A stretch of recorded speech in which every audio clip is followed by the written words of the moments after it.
Game over. It is game over. Game over, cancer. I'm Val Solomon, Director of Program Impact at Cannonball Kids Cancer Foundation. And I'm Dana Nichols, Executive Director of CKC. Game Over, Cancer, a podcast dedicated to exploring conversations about pediatric cancer research, solutions, and inspiring family stories. We're a nonprofit dedicated to creating innovative treatment options for kids fighting cancer and educating for change. By creating a space for these conversations, we empower the community to take action and provide tangible hope. Game over, cancer. Screw you, cancer.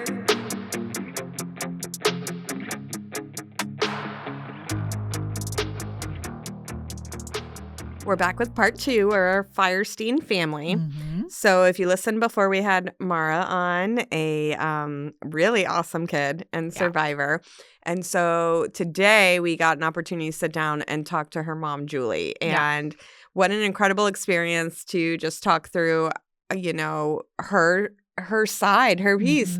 And a lot of things where Mara is able to say, I don't remember, Julie certainly does. Right. So today we really get into how cancer affects a whole family, and how everyone has their role in this really horrific trauma. But what grace they're handling it with, and how lovely of a human was Julie, and a really great mom. We are big fans of these folks. Yes. 5 of 5 recommend. So we get a little meta today because we're talking about some points, Julie listening to Mara talk about her story, talk about how they all feel about it. But it's really great. We hope you'll give it a listen. Julie Feuerstein is an assistant professor in the School of Communication Sciences and Disorders at the University of Central Florida, go Knights, and a certified speech-language pathologist. Most importantly, she's mom to Mara, and she just got to listen to us interview Mara, and now we're going to talk about her experience and what she thought, and we're just going to do a part 2 on Mara's story and the Feuerstein story. Welcome. Hi, Thanks for being here. Thank you for having me. Yeah. Yeah, I mean, I think we just want to know what that was like for you to hear Mara recount her treatment in the way that she does. It was wild. We're a couple of years post end of treatment now. And so we've gone through different phases of remembering. And I think we've entered this, or she's entered this new phase where she's just so forward thinking. And I think some of the nitty-gritty details are either forgotten or suppressed. I don't know, but she's really just thinking about her future, or really about her present and where she is now, and being really grounded in that space. So when I hear her tell her story, my brain is just going a million miles a minute, filling in all of the details of those times, and she's kind of glossing over the contours of it. Which in some ways just makes me so happy, because I feel like she's able to acknowledge that that was a really huge part of her childhood, but not the defining part of her childhood. I just imagine that as a parent who wants to protect their child from everything, to have something so horrific happen, the only gift, the only silver lining is to hear someone say, well, I don't really remember this. And in my mind, I'm like, as a mother to a mother, like, oh, your mom remembers every second of every day. Every detail. Yeah, no, it is really a testament to her strength and resilience. And I just can't have hope. I couldn't have hoped for anything more than that, really. Yeah. I definitely think, and you nailed it, of she's in the present, and she is excited about life, and to be a girl excited about middle school even is a double blessing. But how wonderful to hear that part of time that you're in right now. That's really exciting. It's been really fun to see her kind of become the person she's going to be, and when I think back to when we got the diagnosis, she was just like a different human being. She was a little kid, and now she's becoming this young person who has her new own identity. And I feel so grateful that she has the opportunity to be in that space developmentally. I know we did this for anybody who listened to Mara's episode and is now listening to this one, heard her recount a little bit of, the diagnosis and treatment years. Tell us a little bit what you remember about that time frame. As mom. Mine is much more detailed, I will say. I remember it was a wild time in our life as a family because we had just moved to Florida. We moved in 2019. My youngest daughter was born 4 weeks later. Well, she came a little First day early. kindergarten. For Mara's first day of kindergarten. So we had just kind of a wild start to our life here. And Mara had a great kindergarten year. And I always think she was 5.5, but she's right. She was 6.5 when she was diagnosed. I think that's part of my coping mechanism is trying. I can't do the math around it because it almost feels a little too raw. But yeah, she made it through her kindergarten year, and that summer, she started kindergarten in 2019, and then of course in March of 2020 is when COVID hit. So we were already doing school from home for that last half of kindergarten. And then that summer, like June, July, after school had ended, she was getting these fevers, and they weren't like associated with any other symptoms. She didn't have a cold. She didn't have the flu. We had a phenomenal pediatrician, Dr. Wiest at Orlando Health. And she really stayed on top of this with us because we just couldn't figure out what was going on. And she would be like really great 1 week and have a ton of energy, and then just be very lethargic and not feeling great and have a fever, but nothing was coming up positive on any of the panels we were running in terms of, diagnostic tests. We looked at mono, we looked at different kinds of immuno issues, and we kept getting blood tests, and her white blood cells would be all over the place. They would be really low, then they'd be okay, then they'd be low again. And so this went on for like 2 months. And finally, my husband had brought her in for an appointment, and Dr. Wiest said, I think you need to go in for a bone marrow biopsy. And we had no idea what that meant. It was, I think I didn't know. I think my husband knew what the implications might have been before I could really process that. And I remember thinking, well, I guess I have to cancel my meeting because we have to go get a bone marrow biopsy. Like it's a dental appointment or something. Yeah. You're just so confused at that time. Yeah. And I remember her oncologist saying, like, I really don't think this is cancer. Like, he had been an oncologist for like 80 or a million years. And he said, it's not as clear as some of the other cases I've seen of kids her age. But when those results came back, I mean, he called me on a Thursday night after hours and told me that she, it was cancer. And I remember standing in my bedroom and just feeling like the whole world just like stopped and the floor fell out from under me. And my kids are in the kitchen, having a snack and doing normal life things. And he gave me his cell phone number and said, I know you're probably not going to know what to ask right now, but if you need to talk to me in an hour or 2 hours, just call me. And I remember feeling so grateful to have that support. Yes. So, but you need to get in here tomorrow. And that just started our journey. We were inpatient within 24 hours. Wow. She had a port placed within 2 days.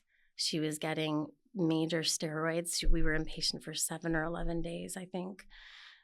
She remembers Winnie Palmer being a fun place because she got to have the big windows and could see the helicopter pad. And I remember being just like out of my mind, terrified. Yeah. So it's those different perspectives it was really interesting to hear. I'm glad she doesn't remember feeling scared. She remembers the unicorn blanket that my husband's coworkers gave her and had that set up on her table or on her bed rather. But for us, it was just like the beginning of this new world that we had no idea about. And then all of a sudden had to become experts in. Yeah, absolutely. And I also kind of want to pause for a second because if there are people out there listening to this and they're like, I mean, I can't cure cancer, but I can, donate to a place like CKC or I can contact a hospital and see what kind of things their folks need to help distract kids and help keep them entertained. And like, do they need an iPad or like art supplies or something? If you wonder what kind of impact you can have, she remembers the blanket she was very excited about, right? Yeah. Like that could be something that you give to a child. Absolutely. Yeah, absolutely. That's such a great point. When we had that first appointment prior to getting admitted to the hospital, we went to the oncology floor at APH, and there was a child life specialist who took Mara to another room to play with a Barbie and start to like introduce her to some of like what might be coming, while my husband and I could sit in the room with the doctor and, cry our eyes out and figure out what was happening. And she remembers that. She got a Barbie Right. when she was there. So it is Great day. It's the little things that I think kids hold on to because they're normal parts of childhood, not the scary stuff. Yeah. Wow. We in part one we touch a little bit on how your family is friends with Andy's family, another survivor family. So you become a resource for parents. So I think I have like two questions. Sure. So one being, how did you come to that, and where do you see fitting in that puzzle? And then also, did you have people that supported you, and how does that cycle kind of come to fruition? I can answer the second part first, I guess. So I'm a researcher. And so when the thing that helped me kind of process was just learning as much as I could about the actual diagnosis and what support groups were out there. And so like I connected to the Leukemia and Lymphoma Society online. They had like a I forget the name of the program, but you could sign up to connect with somebody who was on the other end of that journey, and they matched you by diagnosis. So I did that, and it was sort of helpful, but it was also like, I don't know that I was mentally ready to hear somebody's success story at that phase, because we were just at the beginning. Yeah.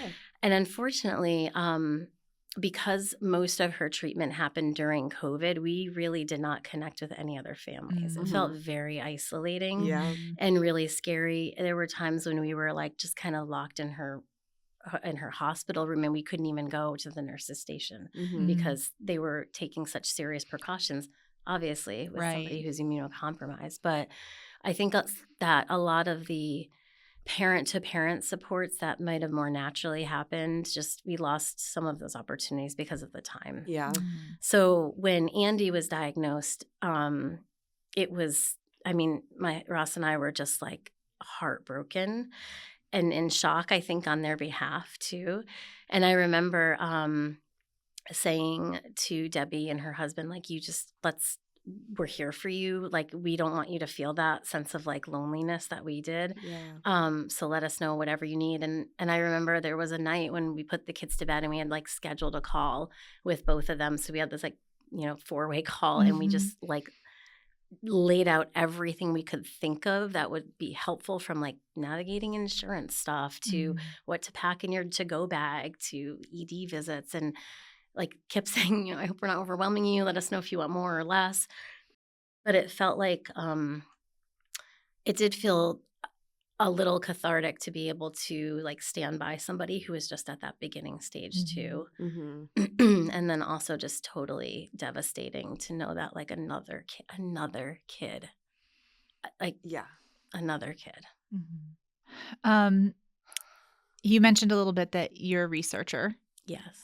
How did your researcher brain kick in and start consuming everything it could about cancer at that time? Or yes, what was that like? Initially, I bought every book. I'm also a speech language pathologist and focus on early childhood development. So I was also like, part of my brain was trying to read as many articles as I could and memorize the treatment protocol and understand what every step was. And the other part of me was just looking for any resource I could get to help Mara, this little 6.5-year-old, like understand to the best of her ability what was happening and make it feel safe for her.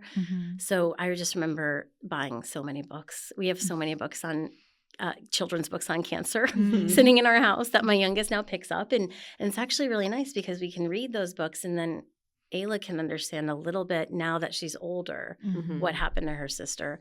But I remember getting for B-cell ALL, there is a specific treatment protocol that the American Oncology Group has published and reviews. And I remember feeling so insanely lucky that she was diagnosed in 2020, because if it were 30 years earlier, that protocol wasn't refined and kids weren't surviving. Mm-hmm. And it's weird to say you feel lucky, like when your kid's Right. diagnosed with cancer, but like we had a roadmap and we knew that there were going to be some probably bumps on the way. We didn't know how many. Mhm.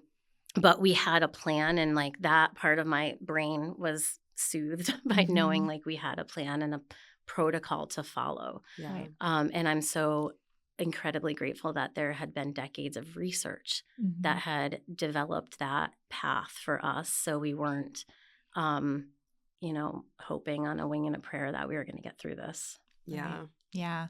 And we talk a lot about that too, where we use B-cell ALL a lot as an example of what can happen to survivorship rates when you invest in When we invest. research to better treat Huge. these cancers. And so it's kind of like us pointing to the, look, what we're doing, over here is like we've proven it essentially. Yeah. I mean, Mara is a testament to the results of that research. Yeah. Like she wouldn't be able to be in Matilda Right. if that research hadn't have happened. She wouldn't have a better vocabulary than all of us together in one room.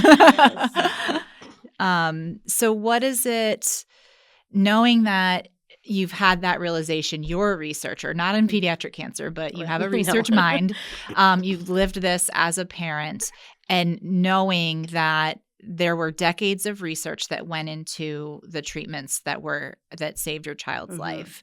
What are your thoughts as a cancer parent, and knowing what we have to do going forward for other types of cancers, about funding cuts, about sharing your story and hoping that people like join in on it? So there's two questions. Yeah. One, specifically government funding cuts, which we've talked about extensively on this podcast.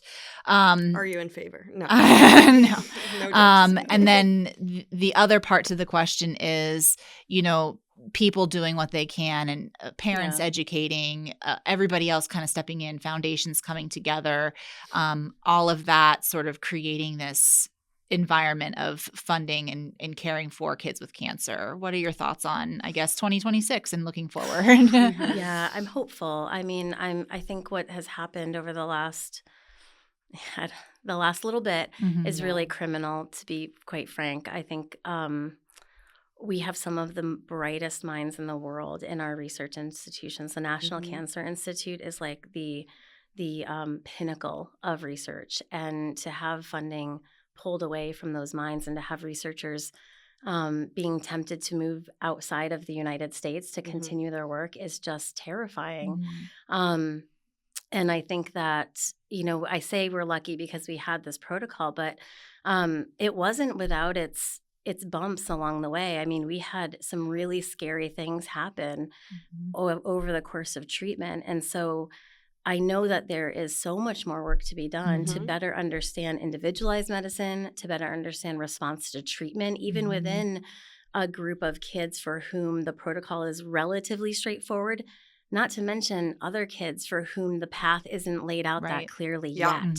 So, I mean, I can't shout like from the rooftops hard enough, like we need to continue to invest in this next generation of scientists so that 30 years from today, maybe this isn't even a thing, maybe this couldn't be. So that's my pleas. Like, we just need to keep shining a light on this. And now that we're a little bit away from end of treatment for Mara, I've been able to, I think for the longest time I didn't identify as a mom of a cancer survivor. And so now that feels a little more solid.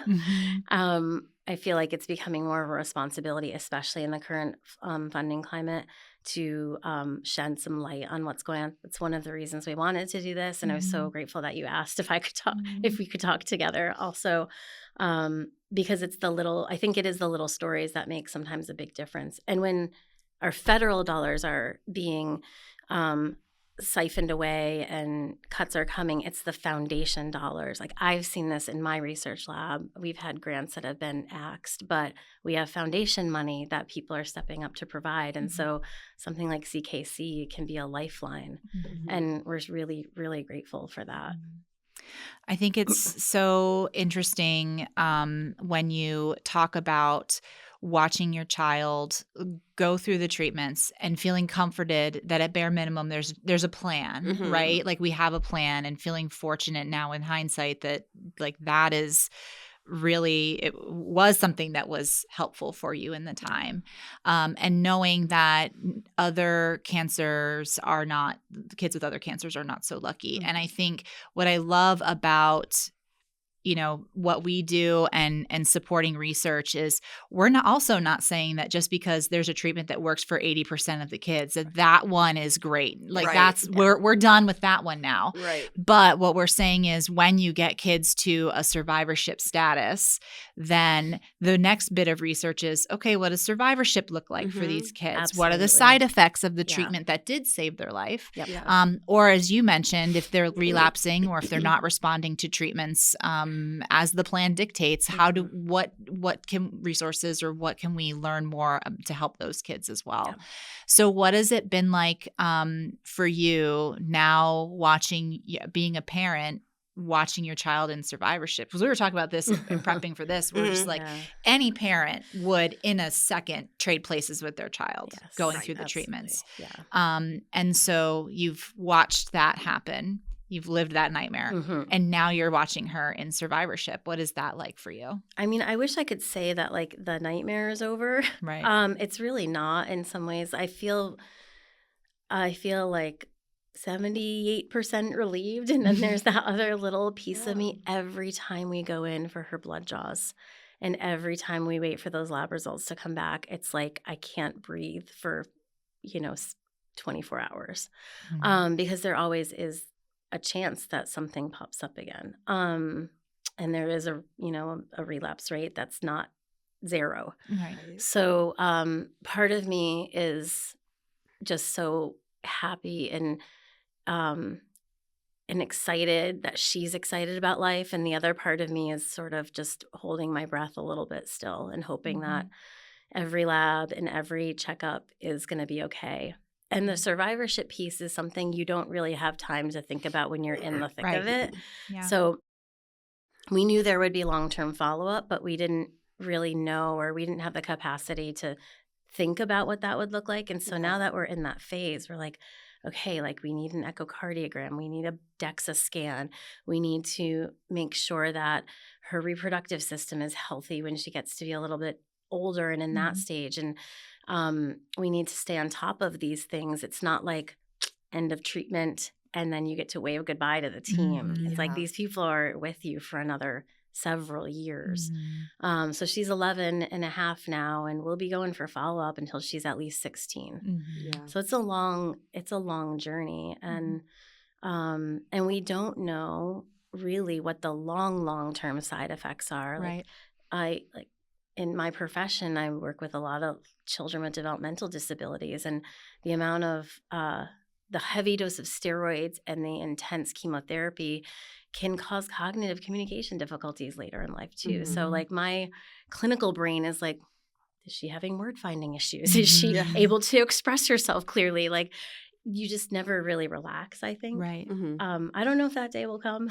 I hope it will someday, but it's less of a day-to-day stressor than it used to be. I will say that. And that's really I feel like my husband, I think, would agree with this too. Like we feel like our lives don't at this point in time completely revolve around her medical care. And they're just these things that pop up and we have to deal with them. But we can say like, okay, we're in the survivorship phase. You kind of have to repeat that to yourself. Right. Yeah. Convince yourself almost. Yeah. So there's a really interesting piece there that you just touched on was what we, in our very brief meetings of your family have noticed is that you are living this cancer story and life. And also, it doesn't seem to be the central focus of your identities as a family, as who she is. And it's fascinating. We have questions. How do you How? Why? So, how? so here, we're going to break out some questions. Okay. Yeah. Which is one, now you have a tween. You're about to be a I teen. sure do. We're already, I know all of us sit here as moms in a digital age trying to figure that Mhm. out. And so now you have a teen who has a very vulnerable story that you want her to feel empowered to tell, but to have privacy. And how is that in your family navigating a digital age there? Yeah. Well, Mara will tell you that we're the worst parents ever because she doesn't have a phone yet. So we've, to some degree, kicked that can down the road a little bit. Yes. She hasn't been involved in connecting through digital means yet. I know that day is coming. And but we've sort of and I think I honestly, if I'm really honest about it, I do think part of it is like this need to just keep her in a little bit of a protective bubble because she was so vulnerable for so long. Yeah. But we have these like conversations every once in a while, and it happened when we were transitioning from 5th to 6th grade because she was leaving her group of friends who knew her story, who had been with her the whole time, who she felt incredibly comfortable with. Like Emily, Andy's sister, probably knows every single thing about Mara's treatment that like I do at this point. And I'm so like that was such a gift to be with that group. But now she has a new group of friends, and she reflected on this. And I have asked her, like, what do you say to your friends? Like, one of your friends was going into the hospital for a procedure, and did you tell her about your experience being in the hospital? She said, yeah, I told her, I spent a lot of time at APH, but I didn't really tell her why because I just didn't feel like it was important. It's like, that's interesting. And do you consider yourself a cancer? Like, do you think that's part of your identity? In the beginning of the year, they had an activity where they had to create like a little about me thing with like things that are important to you. And I was shocked that she didn't put cancer survivor on that piece of paper. And I asked her about it, and she said, I just feel like this is a new start. So that's part of, I think, to answer your question, I guess a little bit is like she's decentralizing that. So I think we are too in a little way. But I did have she mentioned Dr. Vitale, who helped us. She's a psychologist at Orlando Health, and she really helped us deal with the medical trauma, which I was not anticipating and which was unbelievable and really difficult to navigate. But we've also had counselors, and I don't think Mara would mind me sharing this, who have talked us through and how to sort of deal with things as they come up. But one of her counselors did say to me, like, Mara processing this at 8 is going to be different than Mara processing this at 10 and at 15 and at 25. Like, she is going to go through phases where this story is going to resonate in different ways for her, and she'll want to share more or share less. So I feel really grateful that I was like primed for that. And I think that's something if I could share with parents too, like being sort of letting the kid take the lead in that part of the story, because it is our story as a family, but it's also hers. Like she had to go through it. And so I don't know if that really answered a question. No, I think it absolutely does. Lovely. And it's something that we've heard from other survivors too, that the way they felt about sharing their story and their relationship to their story has an evolution over time, right? Where when they're feeling one way and they're this close to being out of treatment, they, are telling everybody every little aspect. And then later they're angry about a lot of things, or they're angry about stuff not moving faster for research and things like that. And, I think just it's amazing to hear how you have given her the latitude to kind of decide first, and then the support to kind of go where that leads you, right? You've met her now. She pretty much runs the show. I was going to say she's basically in charge, right?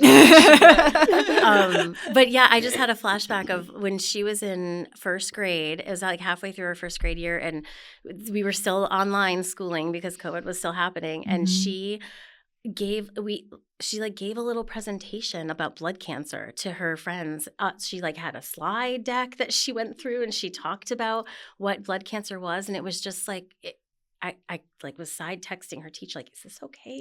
We're on Zoom right now. I don't know if you were prepared for this. She said, no, this is great. The kids are asking questions, but that's what she needed at that moment. Right. Like, she needed to own the information and have her friends understand it. And now she doesn't want to talk about that stuff at all. Yeah. And so very different places in her journey. So She's like, I'm not a doctor. I'm an actor. I'm a swimmer. Exactly. Why would I talk about that? Yeah. So But I think that's beautiful that your family's been able to show up for her and listen to what she needs and In all the honor it. phases. we've had a of lot it. of help. Yeah, that's, I think, the biggest takeaway anyone could have is let our children guide us and show up for who they are and who they want to be. But that's so hard. It's so hard. It's so hard. And then it's so hard because, like you say, this is, as a mother, as a human, you went through this, taking care of your child in that way. So I think it's you're handling everything with a lot of grace. It's very Thank you. beautiful. It wasn't always that way. Does it feel like do you I guess this is kind of a really personal question, so you can tell us we do want to answer this, but how do you feel like you're handling things? Does it feel like it's something you're able to do, or is it? Yeah, I feel think like I'm sorry. I want to just say, I think as parents, we all think half the time we're failing. So, Yeah. I start with that. Like, just getting my kid, who's day perfectly lunch, what's healthy, for got to lunch? school today on time is amazing. Yeah. I think I'm in a much better space now than I was even 9, 12 months ago. I remember when we were in treatment, I feel like it's a miracle that our marriage survived. It was so stressful. We have a really strong relationship, but we were in crisis mode. It was just constant crisis management for such an extended period of time. It felt like our nervous system just couldn't relax. Yeah. And so that was a phase, and then there was the post-treatment mini relief phase, and we kind of what just happened, and you rebound from that. And I remember that being very difficult, emotionally, physically. I got sick a lot. It was my body finally was okay, you have time to get sick. It was a gross and difficult time. And then you kind of come out of that, and when things stabilize, luckily, and life starts happening again. But I remember during that period, it was I would just burst into tears at the drop of a hat. I remember picking up this book that I had ordered on childhood cancer survivorship, and just reading the first sentence and completely bawling and having to put the book away, and I couldn't look at it for another 3 months. So that was another phase of processing for me. And I feel less like that now. I feel less on edge. I can talk about, I don't know if I could have sat through this interview a year ago. Yeah. But it's just time and a lot of positive labs between end of treatment and today. Kind of help you get to that place, I think. Well, I want to thank you for doing what you can do today. And I mean, I think I've spoken to you about this ad nauseum, but it really is our intent that when it's right for a survivor or a parent or a sibling or whoever wants to come and share their story, we want it to be at a point when it's helpful for them and when it's they can feel confident about doing it. So we're really glad that you're here. Yeah. This is great. Thank you so much. Oh my gosh, it is our pleasure. Thank you both for taking so much time for us. Oh, it's our pleasure. It's so good. Well, the reason CKC invests in innovative research is to help the Feuerstein's family, to help every family who has a diagnosis and needs treatment. We want to make life easier, their treatments easier on kids and families.